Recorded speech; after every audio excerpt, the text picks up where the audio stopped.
On November 12th, 1891, when the morning bell at the chapel struck 6 and the thermometer outside the general store read 14 degrees above zero, Earl Harmon was already waist-deep in frozen earth behind his claim on the north edge of Endurance, Wyoming territory, cutting a rectangle 12 feet by 16 with a mattock, shovel, and a surveyor's patience that made other men uneasy. Endurance sat at 6,400 feet, wind-scoured and rail-dependent, a settlement of 327 souls that measured security in cordwood stacks and broad iron stoves. And every household was busy proving its prudence the same old way, by splitting more timber than last year and praying the rail spur remained open. Earl did not pray less than they did, but he worked according to another arithmetic. He shaped low walls from fieldstones set in clay, angled a roof line into the bank, and left room at the center for a stove so compact that when Hiram Beckett rode by in his heavy buffalo coat and polished boots, he laughed in full view of 3 teamsters and said a grown man could warm his hands over a child's toy just as well as that little furnace. The laughter trailed Earl through town that day and settled over the work site like blown grit, carried from porch to counter with the easy confidence of men who believed size alone kept winter out. He heard enough of it by noon. By dusk he measured another course, marked his lines by lamplight, and returned to the frozen cut without answering. Earl Harmon was 22 that winter, narrow-shouldered from lean years, yet stronger than his frame suggested, with hands scarred by trapline wire, axe handles, and stove brick edges, and he carried himself with the unshowy steadiness of a man who had learned that noise wasted heat as surely as an open door. He had not been born in Endurance. He had been raised in the Absaroka backcountry, first in a canvas wall tent, and later in a rough log shelter above timberline, where his father trapped marten and fox and took occasional freight work when weather allowed passage. The elder Harmon had come west from Finnish winter country as a young man, and he taught by measure, not by sermon. He showed Earl how packed earth held a day's warmth, how stone released heat slowly through the dark, and how a long hot burn in a well-shaped chamber outlasted a wasteful fire fed all night. In spring of 1886, when thaw water ran black with silt and the high drifts collapsed in layers, a chest wound that had never healed cleanly took the father's breath by degrees. He died on a pine bunk while snowmelt tapped through the roof seam, and what he left his 17-year-old son was not deed or savings, but a wrapped notebook of ruled pages filled with draft angles, flue lengths, burn intervals, wood densities, and fuel tables written in a precise hand.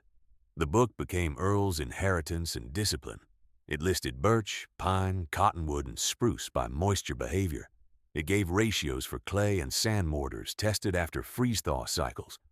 It warned in blunt sentences that men who prized flame over stored heat would spend their strength in woodlots while their walls still iced from within. When Earl came down to Endurance 2 years later, he hired himself out where he could, hauling sacks at the depot, mending fences, digging privies, and once assisting a survey crew that paid $2 and a noon meal for each hard day in broken ground. He watched how the town lived.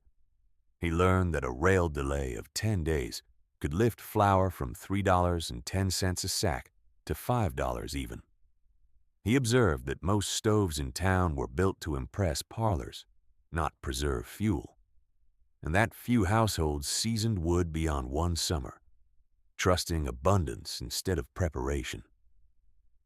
By the second week of October 1891, Earl had chosen a low plot many called Poor Land because spring runoff crossed it and no one wanted to build high walls there. He wanted depth, not view. He marked a dugout floor 4 feet below grade to use earth as insulation, planned a south-facing entry with a double door trap against wind, and sketched in charcoal where the stove bench and sleeping platform would sit so body heat, Masonry heat and lamp heat reinforced one another. The project was plain enough to look mean from the road, and that plainness offended endurance almost more than failure would have.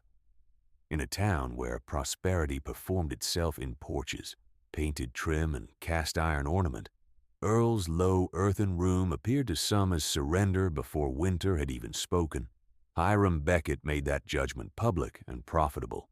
Beckett owned the sawmill west of town, held the largest vote on council matters, and moved through endurance with the easy certainty of a man accustomed to agreement.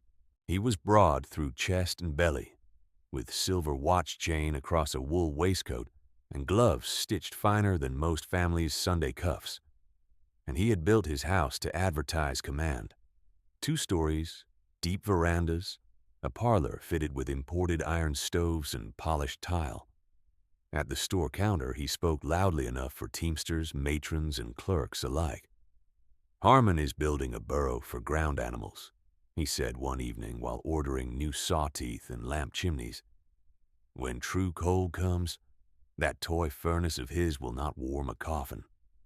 Laughter followed because Beckett had made mockery a social duty. The name traveled quickly after that. Harmon's toy furnace. Boys repeated it in the street. Men repeated it while loading wagons.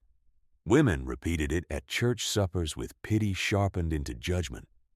Earl answered mostly with labor. He purchased what he could in deliberate sequence, never carrying debt because debt removed choice in hard months. From September through early November, he spent $18.75 on second-grade firebrick from a kiln near Casper, $4.10 on lime, $2.40 on iron clean outdoors, salvaged from a freight lot, and $1.20 on stovepipe elbows he intended to cut and reseat. He bartered fence repair for 2 wagon loads of clay subsoil and paid a boy 50 cents to haul sand from the river bend.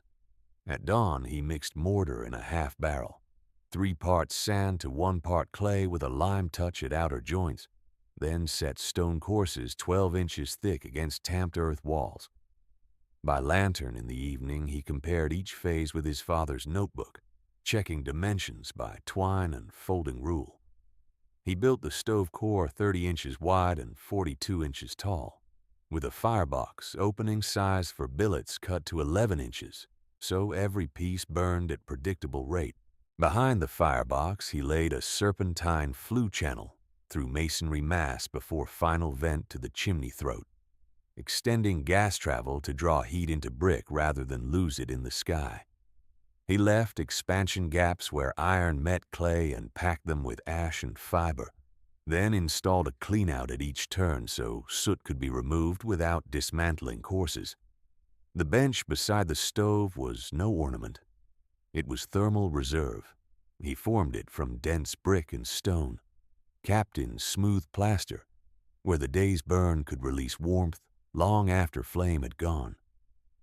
He measured draft with a tallow lamp at the intake and adjusted throat width by finger-width increments until the flame pulled steady without roar. The resulting room was modest, nearly austere, but when he completed the first curing fires and let the core settle through a full cold night, interior temperature held near 55 degrees, while wind drove frost hard into fence posts beyond the door. By late November, when most homes in Endurance were feeding broad fireboxes every 2 hours after dusk, Earl could heat his dugout on one hot firing and spend evening hours with a blanket over his knees, reading old survey journals by lamplight, while the stove bench gave back what the day had stored. Those who passed his window and saw him seated with a book took it for idleness. They didn't count the buried labor in stone, clay, and exact length of wood stacked under canvas at measured moisture. Beckett counted only spectacle, and spectacle rewarded him still. Yet under the first rim of winter, with rail schedules already less certain, and the north wind testing every seam in town, 2 methods stood side by side in Endurance, one loud and one quiet, and only one had been designed for the night no one could yet see. The signs began within days, subtle enough for men in a hurry to call them chance, plain enough for a trained eye to call them sequence. On November 18th, Earl stood at the edge of the north cut at first light and watched a long wedge of geese move south under a clear sky, lower and earlier than any flight he had marked in 3 winters near Endurance, and he did not speak while they passed because counting mattered more than comment. By noon, he rode 2 miles down the creek and found muskrat houses raised high with fresh mud collars, built for depth of drift rather than ordinary freeze. That evening, with frost feathering the inside of the window frame in Beckett homes and laborers' homes alike, he opened his father's notebook to a page where 3 marks had been made beside one line. Birds early, lodges high, false warmth, then deep cold. He carried that notebook the way other men carried family scripture, wrapped in oilcloth and tied with cord, not from sentiment alone, but because each page had been earned by hard weather and near famine.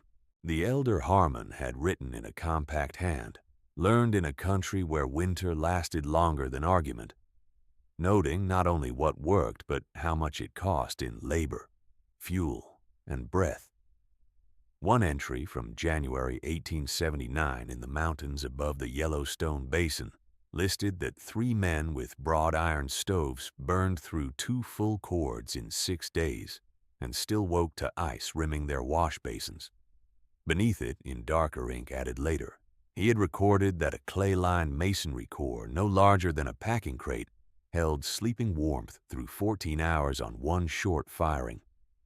Earl had read that line enough times that he could have spoken it blindfolded. He had watched his father test it against reality, tearing down and rebuilding draft throats by half-inch differences, measuring stack pull with smoke from spruce pitch, and timing surface temperature on brick with a damp fingertip pressed and lifted. The lessons had never been dressed as philosophy. They had been framed as duty. Waste wood and you waste daylight. Waste daylight and you lose options. Lose options and winter chooses for you. By November 23rd, Endurance moved in the opposite direction with full confidence. Teams hauled green cottonwood from Beckett's yard in high wagons, the logs sweating sap at both ends, and household heads paid because panic had not yet begun, and therefore prices had only begun to rise. Beckett stood near the scale in a fur-collared coat and kept his ledger clean. He sold by volume and reputation, not by dryness, and when one ranch hand asked whether the loads would season in time, Beckett replied loud enough for the room. Any firebox worth owning can burn what a man feeds it. Fear does not dry wood. It only thins wallets. Eyes shifted toward Earl where he waited with a folded list. Beckett saw him and smiled with practiced generosity. "You here for dollhouse kindling, Harmon? I can spare a crate from the trim pile." The clerk laughed. 2 freighters laughed. Earl laid out coins and requested in order 4 iron clean-out doors, 2 lengths of stovepipe, 1 sack of lime, and 1 keg of cut nails. His total came to $31.40, all that remained from autumn wages after flour, lamp oil, and oats. He counted each coin once. He did not answer the room. The warm spell arrived on November the 27th, sudden and broad, and the entire settlement took it as vindication. Snow softened on roofs, mud showed in wheel ruts. Men worked in shirt sleeves at midday and declared the season broken. Children ran bareheaded between the chapel and the smithy. Even seasoned teamsters admitted relief, saying perhaps the high country had taken the worst and spared the basin towns this year. Earl spent those same hours underground to his elbows, adding another plaster coat over the stove bench and tightening every flue seam with sand-clay mortar mixed stiff enough to resist shrinkage. He set his secondary stack collar with wire ties, then tested backdraft by opening the clean-out at the first bend and holding a lamp flame at the throat until the pull steadied. The dugout held at 55 degrees by dusk, without another stick burned. Outside, shirt sleeves and laughter carried down the lane. Inside, he cut billets to 11 inches, stacked them by species under canvas, and marked each pile by date split and expected moisture loss. 3 days later, on November the 30th, pressure dropped so quickly that windows popped in their putty and dogs refused the street before noon. Earl tied a length of red cloth to a fence post and watched it stand straight until dark. At supper hour, he walked to the Navarro place and then the Price boarding house, advising both families to move reserve flour and beans indoors, fill all wash tubs, and keep one kettle thawed at all times. Ruth Navarro listened and repeated his instructions to her mother without complaint. Ada Price thanked him in formal terms and said the school stove would hold. At Beckett's porch, when Earl gave the same warning regarding wind slab along the north cut and urged immediate rope lines between doors, porch posts, and well paths, Beckett rested one hand on the rail and answered for the cluster of men behind him. You are a wilderness orphan teaching arithmetic to weather. This town has met every winter by strength and timber. We will not turn ourselves into moles because your burrow pleases you. No one contradicted him. On December 2nd, 1891, shortly after noon, a freight rider came in from the East Road with ice on his beard and one stirrup leather tied with wire, and he reported that flood ice had sheared the North Fork trestle supports 20 miles out, dropping 2 loaded cars and cutting the line without repair timetable. The telegraph operator confirmed by evening that traffic was suspended until replacement timbers could be hauled from beyond Casper. Endurance became, in one day, a closed system. Flour that had sold at $3.10 a sack in October rose to $5.80 by that night. Lamp oil jumped from 26 cents a gallon to 41. Beans rose slower because few had cash left. Beckett told the council that wagon trains could still reach them if roads held, and that his mill would cut throughout winter, but his assurance now had strain at the edges. The town heard it anyway, because hearing confidence required less effort than changing practice. By the second week of December, the differences between methods had become measurable, even before the first true siege wind. Earl completed a root cache 4 feet deep and 8 feet long, lined with split planks tarred on the outer face and packed with straw between wall and earth to reduce freeze transfer. He stored 32 pounds of oats, 50 pounds of beans, 40 pounds of flour, 12 slabs of salt pork, 6 jars of rendered tallow, and a crate of turnips wrapped in dry chaff, then sealed the hatch with double boards and clay. He ran rope lines from his dugout door to the well, from the well to the old livery, and from the livery to the chapel cellar stairs, knotting each span at 10-foot intervals so gloved hands could count distance in whiteout. He drove cedar stakes shoulder high and painted the tops with lime wash. At dusk, he drilled 3 boys in moving that line with eyes closed, one hand on rope, one hand covering mouth against blowing powder, feet feeling for drifts and voids before weight committed. The social pressure did not ease with evidence. It hardened around rank. Church matrons called Earl fearful in public prayer circles, saying constant preparation reflected a spirit of distrust rather than fortitude. Mill hands passed his place and joked that his stove could warm only a coffin, and perhaps not that. Beckett sold wood at rising rates, and because his yard was the largest in town and his wagons reached the creek stands first, he controlled choice itself.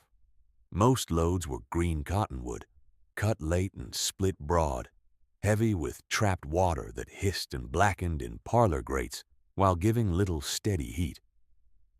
Households bought it anyway, then bought again when the first loads vanished into smoke. Earl said little beyond instruction when asked.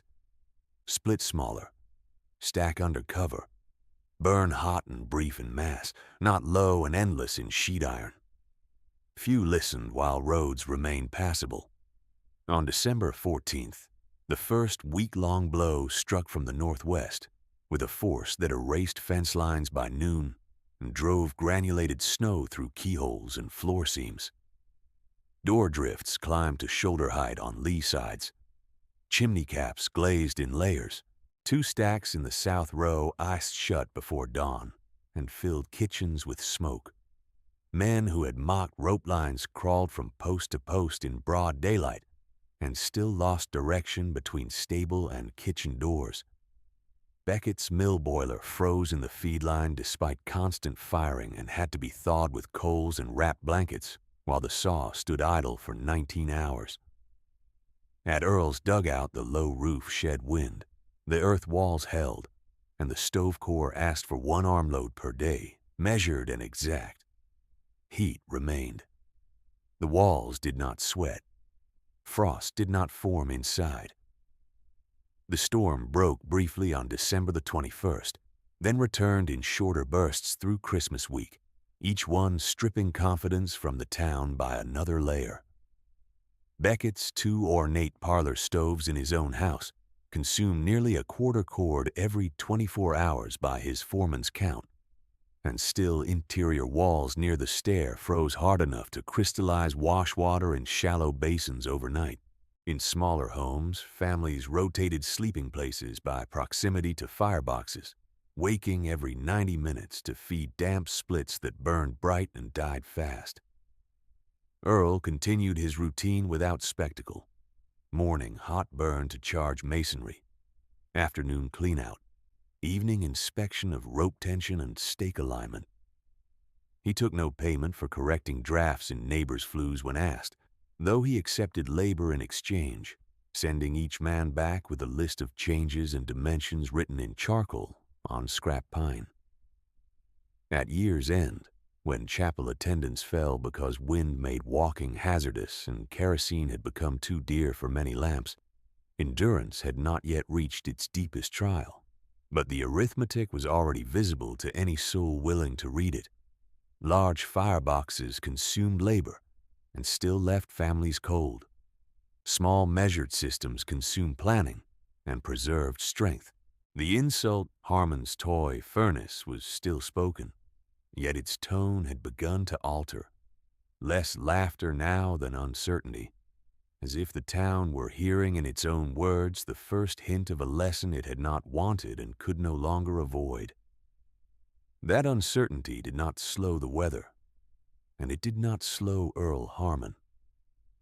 At dawn the next morning he opened the clean-out doors and drew out 2 pans of fine ash, weighed one on a hanging spring scale at just under 6 pounds, and marked the figure in his father's notebook beside the date, because ash weight told him how complete the previous burn had been and whether draft losses were rising. He reset the throat plate by the width of a nail head, resealed a hairline seam at the second flue turn with fresh sand clay, and then moved to the old livery where he had bartered half a day of wall repair for use of the rear stall as a dry cutting bay.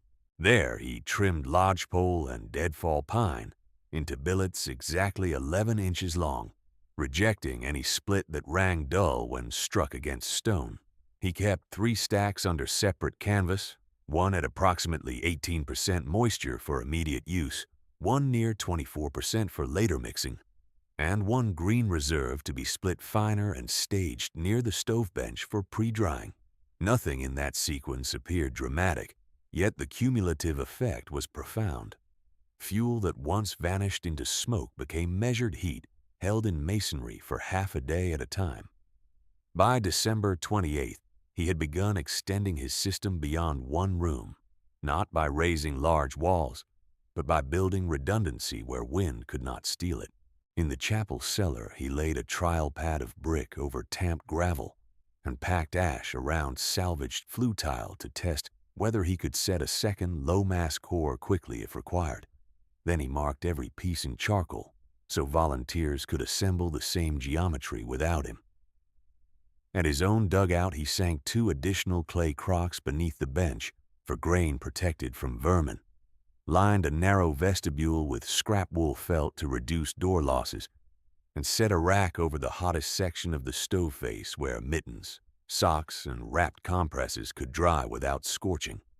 He also rigged a simple draft indicator from a goose feather and thread at the intake slot, allowing any untrained hand to see whether pull was stable before adding wood.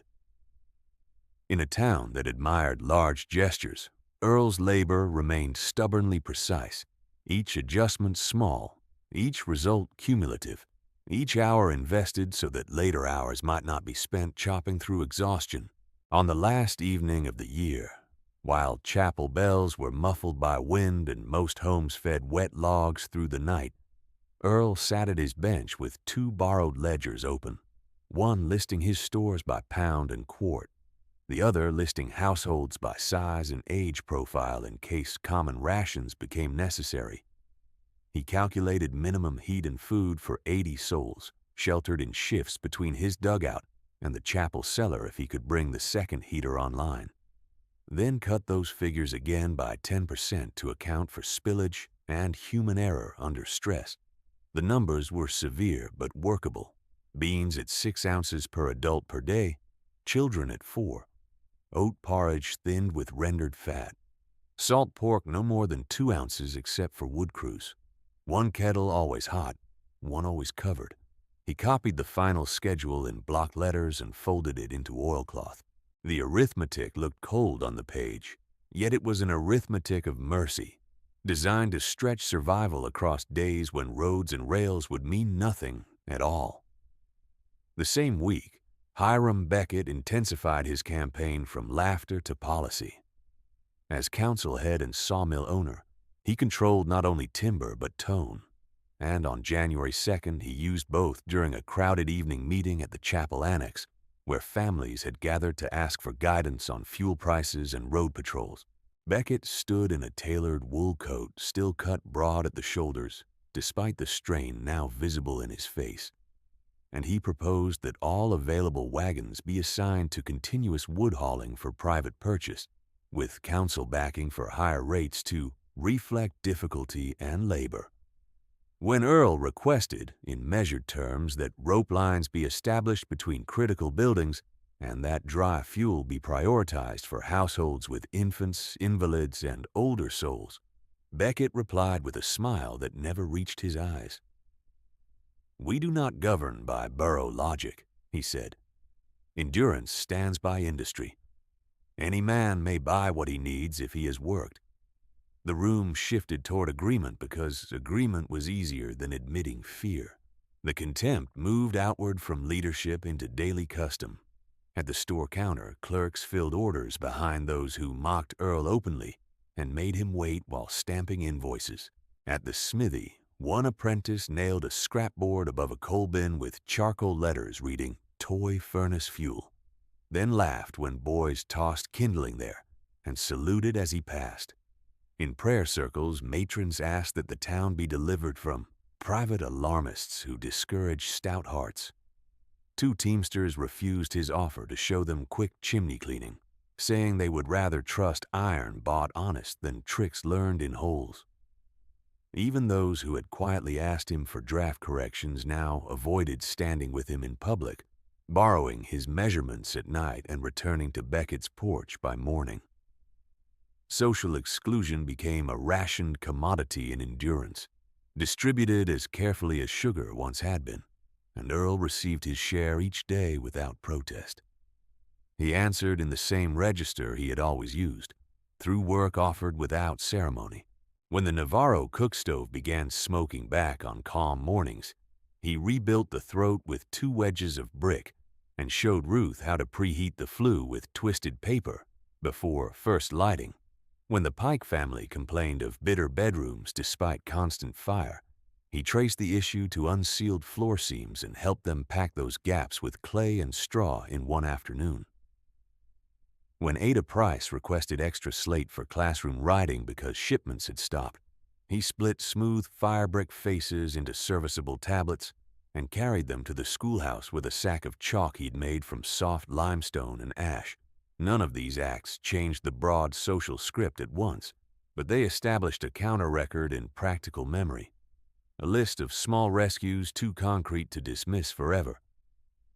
3 days passed after the council meeting, and the weather offered a calm so polished that many took it as absolution.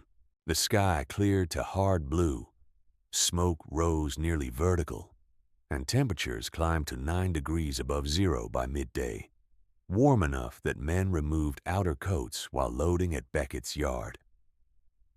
Children skated on a shallow pond west of the mill. A fiddler played at the boarding house one night, and laughter returned in short, cautious bursts, as if the town wished to believe it had negotiated terms with winter and won. Earl watched the calm with open suspicion.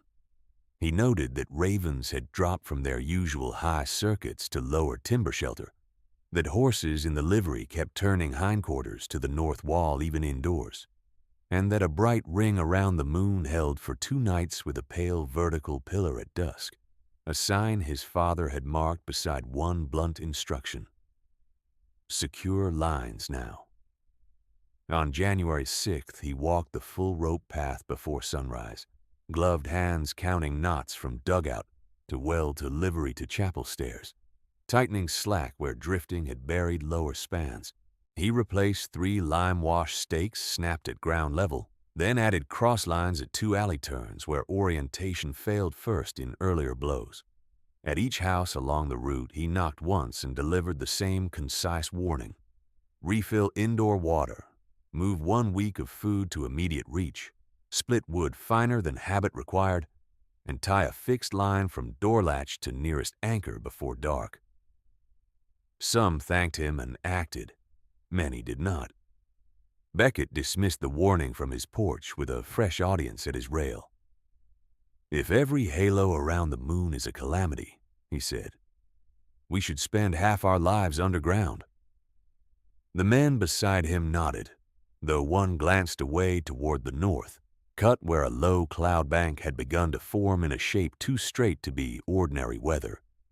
By the first week of January, the signs multiplied into a pattern that required either response or denial.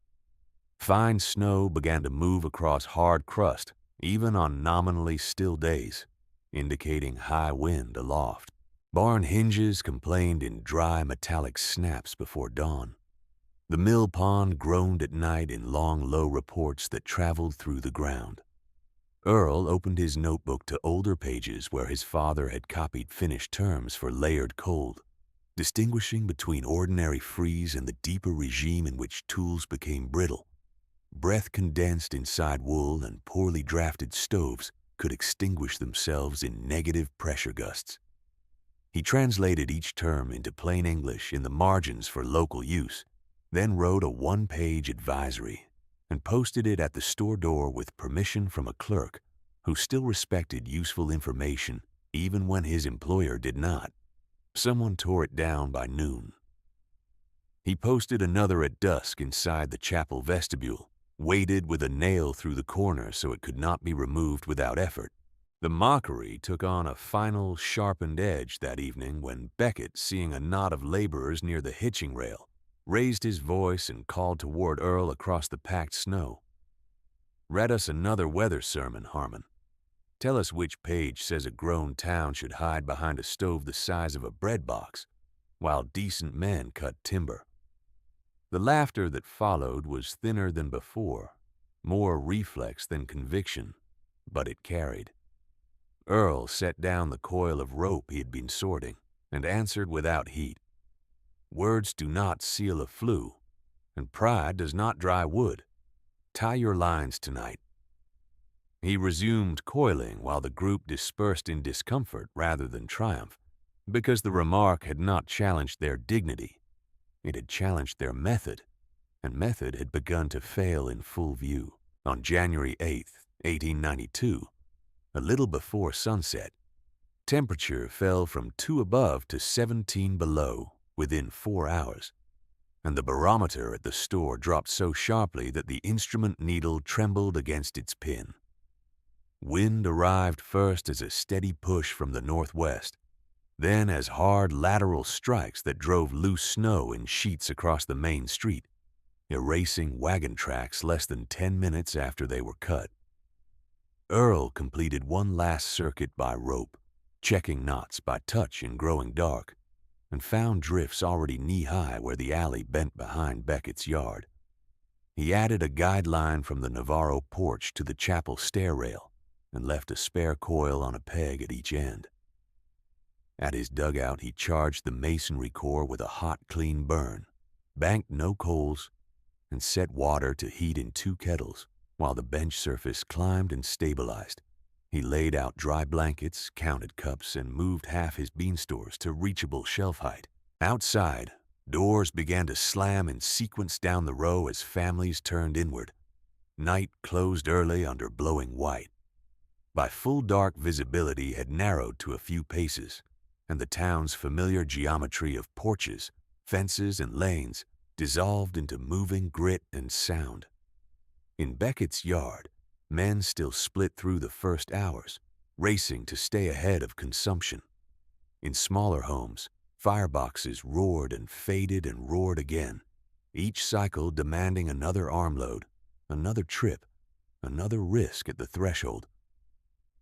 In Earl's dugout, the walls held steady warmth and the kettles steamed. He sat with his father's notebook open to a page worn soft at the fold, listening to the wind test every joint in endurance, and waited for the first knock that would turn private preparation into common duty. The knock came at 9:40 that night. 3 hard blows, a pause, then 2 more.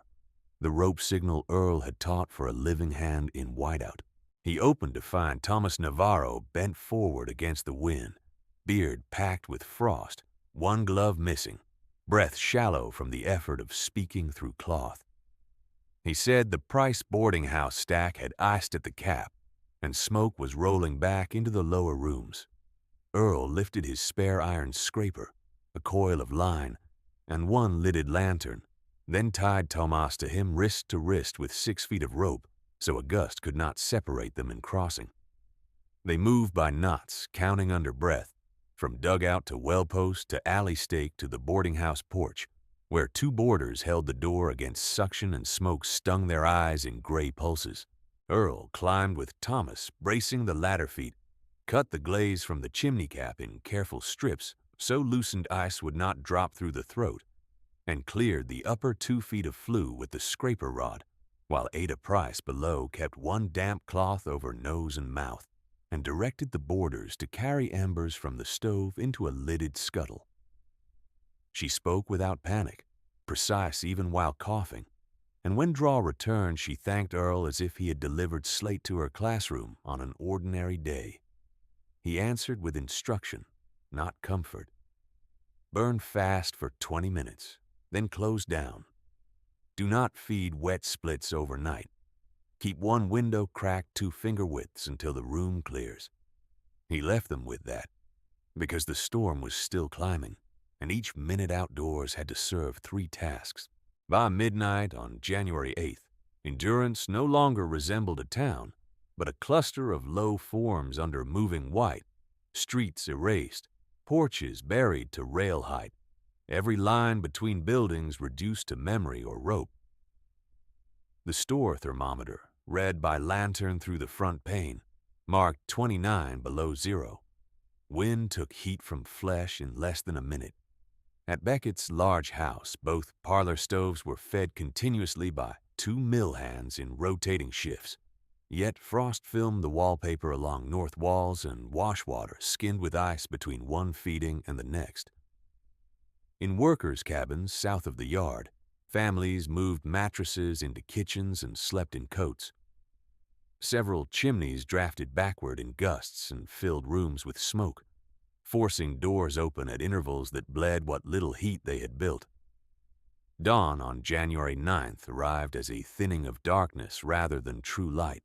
At 6:15, with visibility under 20 paces and wind driving powder like thrown sand, 14-year-old Ruth Navarro clipped her mother's clothesline around her waist, tied it to the porch post, and stepped into the street carrying one wrapped scarf over her mouth and a second in her sleeve for her brother. She counted knots exactly as Earl had shown her, porch to fence, fence to stake, stake to well line. Twice she dropped to one knee when gusts pushed her sideways. Her hands burned, then numbed, then split at the knuckles where wet wool rubbed skin raw.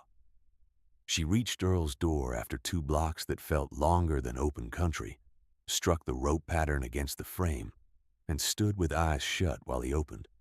Eli Navarro was 9, fevered and coughing until his ribs shook, with a chest sound Earl had heard in trapping camps after 3 days of damp cold and smoke. Their cook stove had gone cold at dawn when the last green split failed to catch. Earl gave Ruth his heavy mittens, loaded a sled with dry billets cut to 11 inches, 1 kettle of broth, and a wrapped brick preheated on his bench, then clipped them both to the line and walked her home. He reset the Navarro stove throat with 2 bricks from their hearth edge, showed Thomas how to start a fast top-down burn with shavings and pencil kindling, and left a strict interval chart scratched on pine. Feed at 40 minutes, then at 90, then hold. Before he departed, he moved Eli to the warmest wall, elevated his shoulders, and ordered steam from boiled water every hour while fire held. The boy's breathing eased but did not settle. That afternoon, with pressure still dropping, Earl made his first open call for common shelter. He rang the chapel handbell in 3 intervals from the cellar stair and announced that any household unable to maintain heat through the night should bring bedding, 1 cup per soul, and 2 days of food to his dugout and the chapel basement by rope. Some came immediately. Others delayed from pride. Beckett did neither. He stood under the lee of his porch in a shearling coat darkened by spindrift and shouted to men crossing his yard that his wood supply remained sufficient and his mill crews would cut through. The claim dissolved before evening. His primary yard stack, mostly cottonwood split too large and too wet, burned with black-edged flame and little sustained heat. Men chopped continuously to expose dryer centers. Their axes rang until after dark. 3 days into the blow on January 11th, the official temperature at the store read 34 below at noon and 38 below by midnight. Wind rose with it, a sustained force that turned corners into hazards and made each doorway a wager. Earl's dugout held between 52 and 57 degrees on one morning firing and one short evening charge, while nearly every iron stove in town demanded feeding every 60 to 90 minutes. Fuel vanished. Strength vanished faster. Families who had mocked measured firing now queued at rope crossings with sacks of mixed scraps, asking whether cottonwood could be split to burn cleaner, whether frozen dung could stretch a load, whether green boards from broken sheds would poison a flue. Earl answered each with method and sent them to the chapel cellar where he and 2 volunteers had set a temporary brick core on the mark pad he had prepared in December. It was ugly, square, and effective. Status failed in parallel with structure. Beckett's broad verandas trapped drifting snow against both main doors until they had to tunnel out from inside with grain shovels. His mill, Pride of Endurance, stopped when the feed line to the boiler froze again, and the firemen could not keep draft stable under crosswind through the stack. At 2 o'clock in the morning on January 12th, Beckett himself stood in yard lamplight splitting rounds beside his foreman, coat open, sleeves rolled despite the cold, because wet cuffs froze at the wrists when left down. He had sold timber as certainty. He now fought it as scarcity. Men who had repeated his jokes watched him without speaking. By the second week of January, endurance in endurance had become a literal count of hours between critical failures. Ada Price died on January 13th within sight of the chapel steps.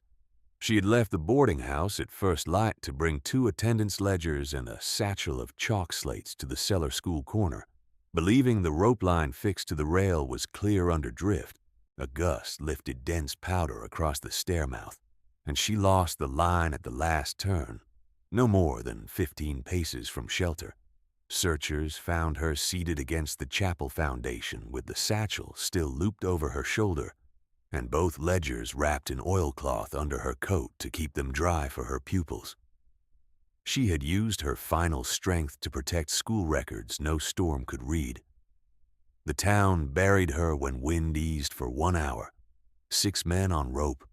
Service spoken in 30 words because faces could not remain uncovered longer. Jonas Pike died on January 15th behind Beckett's yard, beside a half-split round of cottonwood that had iced solid at the center. He had cut for 19 straight hours over 2 shifts, first for his own wife and infant daughter, then for Beckett's house when the foreman promised extra rations from store stock that never arrived. Near dawn, he sat down against the chopping block to bind a torn glove and did not rise again. His axe was found upright in the stump where he had set it carefully, as if he intended only a minute of rest. Men who carried him in from the yard said little, yet each remembered that he had asked in December for advice on drying wood under cover, and had been laughed out of the line at the scale. On January the 16th, word reached Earl through Tomas Navarro that Eli had died before dawn, a week after being moved to the warm wall on January 9th. The message was delivered in the ration line, in a voice emptied by fatigue rather than accusation. Earl had kept fuel stacked at their wall each shift and maintained steam in kettles as long as water held liquid. But the illness had entered too deep during the cold days before help reached them. Tomas thanked him without ceremony and returned to his place in line. In that room, and then in every room where the news spread, the moral arithmetic of the winter stood bare. Method could save many, but delayed learning still carried a cost no ledger could absorb. Loss stripped argument from the town faster than hunger did. On January the 17th, with temperatures still below 35 under zero and wind burying lower windows in renewed bands, groups began arriving at Earl's door without speech-making, each tied to rope, each carrying what remained: half sacks of flour, cracked beans, 1 skillet, 2 blankets, children wrapped in coats too large. Earl admitted by count, not favor, and moved overflow to the chapel cellar where the Second Corps now radiated enough to keep water from freezing in buckets along the wall.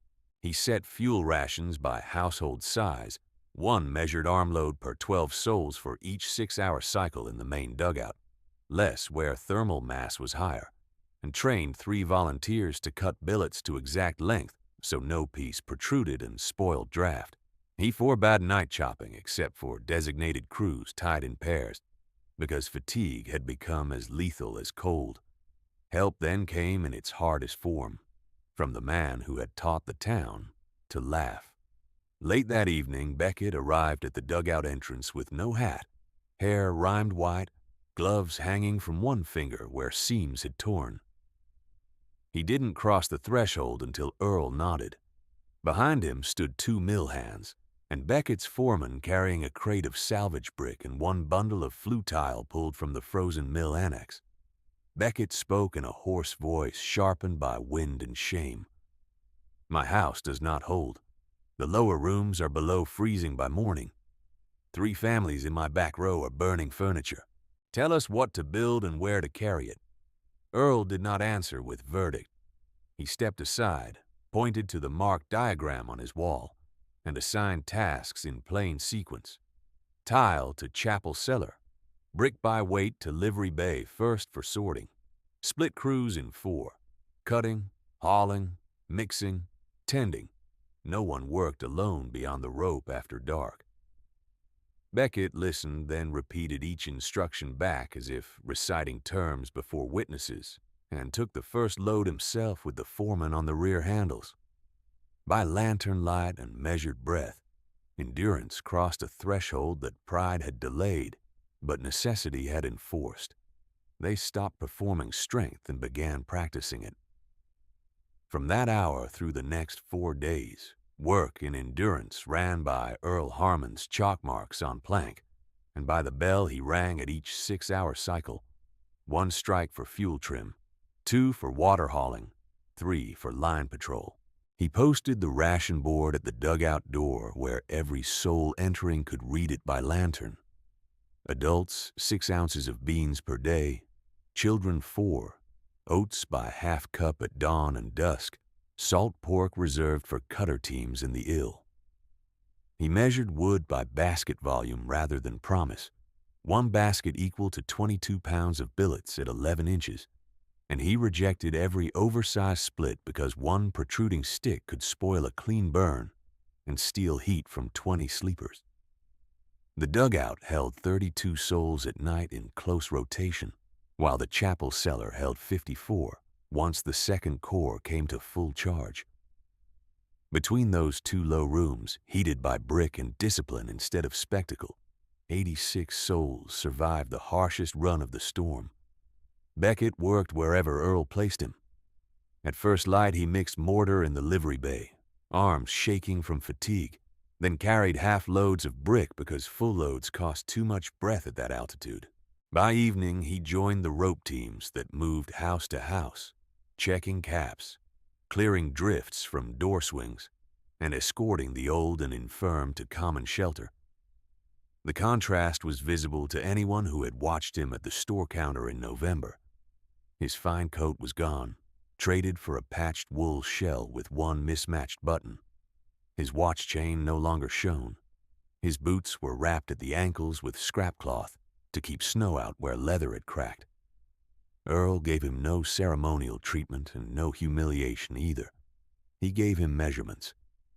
Flue throat 2 1/2 inches narrower. Ash bed no deeper than 2 fingers. Burn hot for 40 minutes, then close to hold.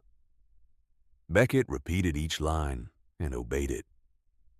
On January the 19th, the wind reached its final violent peak, a sustained sweep from the northwest that drove powder through nail seams and carved new drifts against second-story sills. Earl sent paired retrieval teams along rope to houses still occupied, each team with 1 lantern, 1 pry bar, and 1 blanket roll lashed tight against wet. At the Miller cabin, they found 2 sisters and a grandfather in a kitchen at 18 degrees above zero interior, stove dark, wood heap gone to damp chunks that would not catch. At the far edge near the blacksmith shed, they found a ranch hand with frost-stiff hands trying to split a fence post by moonlight. Everyone still breathing was brought in by line.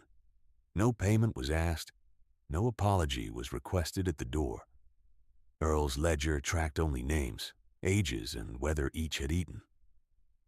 3 days passed before the sky opened. On the morning of January 22nd, the thermometer at the store showed 21 below with calm air for the first time since the long blow began, and the silence over endurance sounded almost foreign after 2 weeks of constant force. Souls emerged from cellar stairs and dugout doors blinking into hard light, faces gaunt, movements careful from stiffness and depleted strength. Damage could finally be counted. 17 houses had stove failures severe enough to force evacuation. 9 roofs had partial collapse under drift load. The mill annex stood, but its boiler jacket had split at a seam. Beckett's grand porches had warped and torn from their outer posts where packed snow had pressed and then shifted. Earl's dugout roof sat low and plain under a crust of white. The walls held. Relief did not arrive quickly. The rail line remained cut through February, and wagon access came only in narrow weather windows that could not sustain full demand. Endurance survived the gap by extending Earl's system across town 1 household at a time. He marked drying racks in every usable shed, insisting on split size first, then stacking geometry, then cover. He taught flue cleaning on a 7-day schedule regardless of visible soot. He converted 2 abandoned root pits into shared caches lined with plank and straw, with intake vents that could be shuttered in deep cold. Beckett opened his yard books under council pressure and sold remaining wood by moisture class and weight, not by hurried wagon guess, a change that cost him profit in the short term and reputation in the long term if he had refused. He did not refuse. By March 3rd, 1892, with roads reopened enough for freight sleds and the chapel windows finally clear of ice, the town called a full meeting after Sunday service. 206 souls attended in person, the largest gathering since autumn. They stood in coats along walls and aisles because benches could not hold them all. Earl remained near the rear door at first, hands roughened and wrapped in clean bandage where mortar lime had cracked the skin. Beckett walked to the front rail without his usual papers and removed his gloves before he spoke, laying them flat on the lectern as though setting down a tool he had used wrongly. I named his work Harmon's Toy Furnace, he said, voice carrying to the back without strain because the room was still. I said a coffin would warm as well as his stove. I sold wet wood at rising prices while dry wood should have been reserved for the week first. I told this town that size and money were enough. They were not enough. Ada Price is dead. Jonas Pike is dead. Eli Navarro is dead. My words did not kill them by themselves, yet my pride helped teach us to ignore what could have saved strength sooner. I ask no quick pardon. I state the record. He stepped aside, and one by one others followed in shorter admissions, specific rather than ceremonial. A church matron confessed that she had called preparation a failure of faith and had repeated that judgment in prayer circles. A store clerk admitted he had delayed Earl's orders while laughing with customers. A teamster who had mocked rope lines said he had cut and retied those same lines 3 nights running to keep children alive, and now understood the weight of a joke spoken from comfort. Ruth Navarro spoke briefly from the first row, hands scarred and healed in a map of pale lines across both knuckles, and said only that Eli had liked sums and would have learned this arithmetic fast if given time. The room bowed its heads without instruction. When they asked Earl to speak, he did not move at once. He looked first toward Thomas and Ruth, then toward the pew where Jonas Pike's widow sat with her infant asleep under a shawl, then toward the empty place where Ada Price had always kept attendance books at her elbow. He walked to the front in measured steps and rested one hand on the rail that Beckett had just left. His voice was even, neither soft nor harsh. My father taught me in the high country that winter is not cruel and not kind. Winter is exact. It measures what is ready and what is neglected. He taught me that heat must be stored, not admired. He taught me that a plan mocked in fair weather may become a lifeline in a storm. I will not say simple words today as if words can settle graves.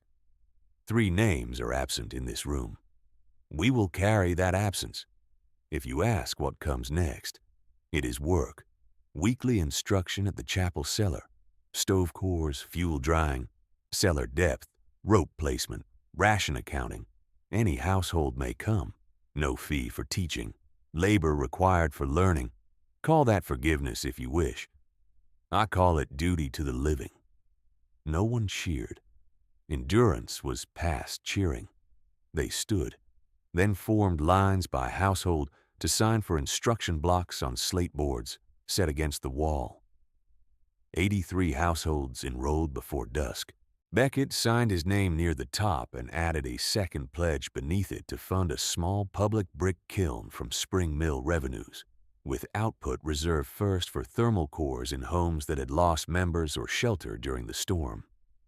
Council approved by voice vote that same evening. By late April, as thaw loosened the roads and repair timber finally came over the rebuilt trestle, Earl's classes ran each Wednesday and Saturday. He taught by decomposition of tasks. First the firebox geometry, then the gas path, then expansion joints, then ash management, then the timing of burns by wall temperature instead of flame appearance. He used broken examples when possible, dismantling failed setups to show where draft had been sacrificed for ornament. Children copied dimensions onto slate, while adults mixed mortar in tubs outside the cellar door. Beckett hauled clay with his own teams and, by midsummer, converted one mill outbuilding into a covered seasoning shed with raised slat floors and cross-vent channels, posting moisture targets at the entrance in painted letters so buyers could see standard and seller alike. Years arranged their own verdict. By October 1894, 61 homes in Endurance had adopted compact masonry heaters or hybrid cores built to Earl's proportions. By January 1897, the count reached 94, including the rebuilt schoolroom and the infirmary alcove near the chapel. Fuel consumption per household dropped by nearly half in severe months according to council ledgers, while chimney fire incidents fell from 11 in the winter of 1891 to 2 in the winter of 1898. The town stopped saying toy furnace with a laugh. It became a phrase of instruction. Build it like Harmon meant short wood, hot burn, stored heat, prepared line, shared shelter. In 1901, after a decade of hard winters and better methods, Beckett paid for a dressed stone lintel over the rebuilt chapel door. But he did not choose the inscription alone. He asked Ruth Navarro, then a young teacher in Ada Price's old room, to write the line for carving, and she selected words Earl had repeated each season to every class until even children could recite them while stacking billets by length. The mason cut the letters deep enough to survive weather. Build heat for the night you cannot see. The lintel still stands in Endurance, Wyoming, above a doorway worn smooth by generations of gloved hands. Earl Harmon's dugout remains low against the north bank, preserved not as a monument to one man's defiance, but as a measured room where practical mercy once held against the cold.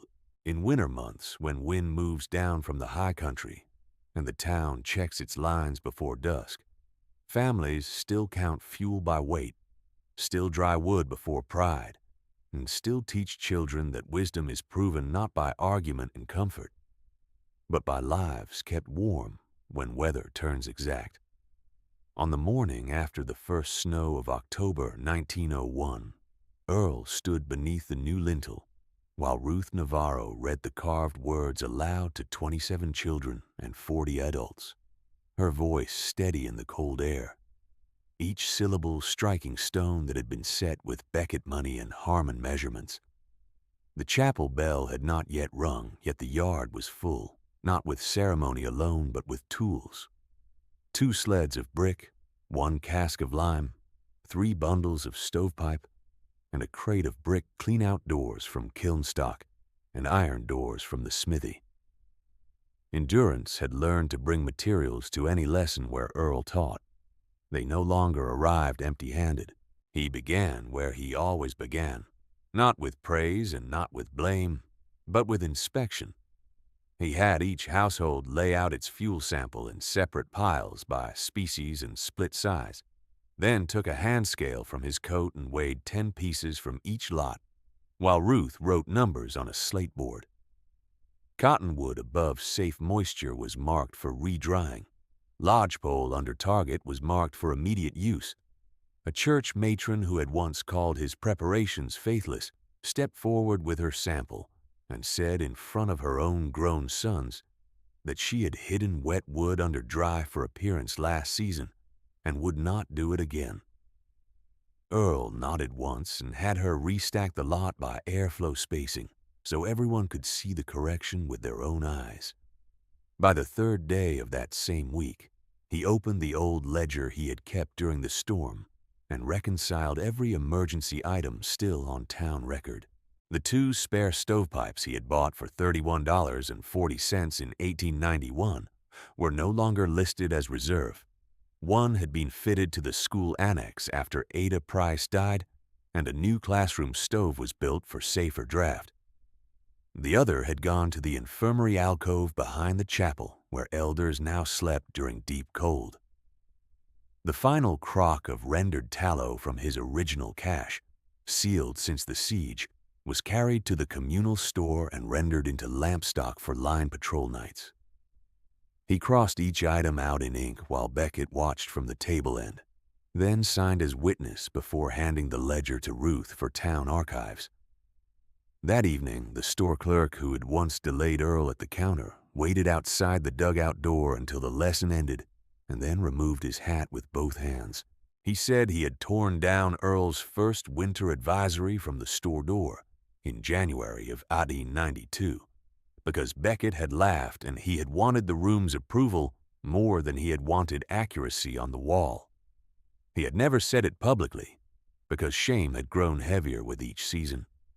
Earl answered that hidden admissions did not strengthen a town, then told him to copy the advisory from memory and post it every first snowfall for 10 years, with his own name at the bottom.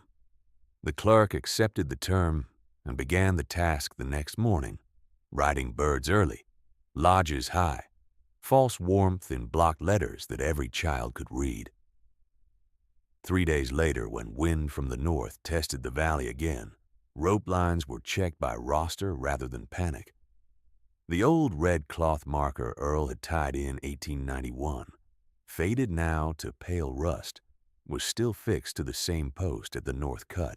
He cut it down in front of the line crew and replaced it with fresh canvas, then held up the worn strip so younger hands could see what neglect looked like when left too long in weather. Tomas Navarro took the old cloth, folded it, and asked that it be kept in the chapel chest with Eli's arithmetic slate and Ada Price's attendance ledger. No one objected. The chest became a record not only of grief, but of instruction paid for at too high a cost. On December the 14th, 1901, exactly 10 years after the first week-long blow, Endurance held no festival and no speech from a raised platform.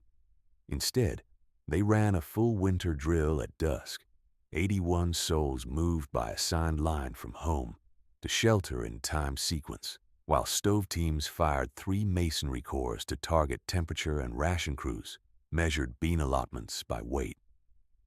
Beckett worked Station 2 at the livery turn, gloved hands counting knots for children crossing in pairs.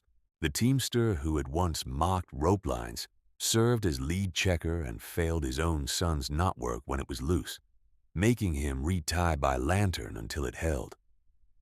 Practice had become culture.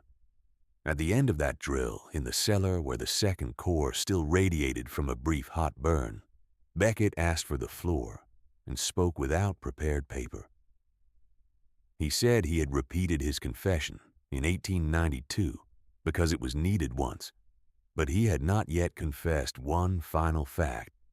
During the worst storm night when Jonas Pike had asked for extra rations in exchange for continued cutting, Beckett had believed the yard could spare the food and had intended to send it, but he had postponed the delivery until dawn to preserve order in the line, and dawn had come too late. He stated this not to spread blame, but to mark delay as a form of harm. Jonas's widow sat 2 benches away, then rose and said that memory could not be amended, but method could, and that no crew would ever again be sent out without food measured before the shift began. Earl wrote the rule on the wall: no labor without ration, no exception in storm. When the room turned to him, expecting answer, Earl gave one that was neither pardon nor rebuke. He said forgiveness that demanded forgetting would dishonor 3 graves, and punishment without teaching would repeat the same vanity in another form. He said his father had taught him that winter did not negotiate with intention, only with preparation carried through to the final step. Then he handed Beckett a chalk stick and directed him to teach the next class himself on moisture standards and dry storage geometry, with every household free to question his figures. It was not humiliation. It was accountability in useful form. Beckett taught for 90 minutes, accepted correction twice from Ruth, and posted revised yard prices by dawn. On the first Monday of January 1902, as temperature dropped to 18 below and wind rose after sunset, Endurance tested itself without warning. A flue cap iced at the far south row, smoke backed into a cabin, and a line runner rang 2 quick bell strikes from the chapel rail.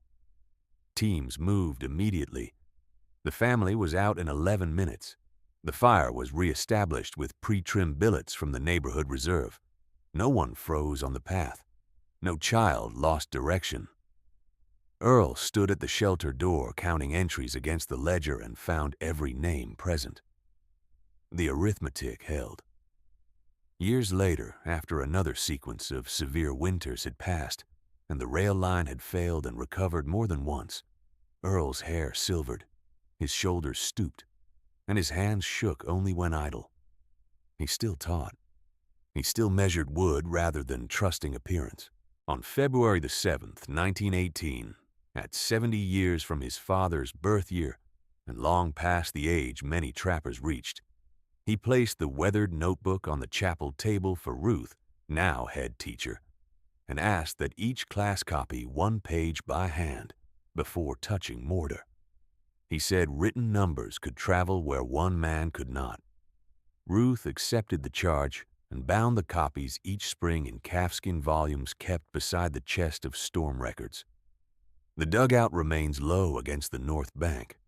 The bench still warms after a short, hot firing. In midwinter, when dusk comes early and the wind descends from the high country with that old exactness, children in endurance still run gloved fingers over carved stone before evening checks, then report to line duty by roster, not fear. They know the names Ada Price, Jonas Pike, and Eli Navarro not as legend, but as instruction attached to specific failures that must not be repeated. They are taught why geese flying early are entered in the town book. Records show why muskrat lodges are measured each autumn. They know why false warmth in late November is treated as warning rather than relief. And when newcomers ask why a settlement with modern saws and wider houses still cuts billets to 11 inches for its core stoves, old and young answer with the same plain sentence Earl required each class to memorize before dismissal. Heat is not what you burn. Heat is what you keep.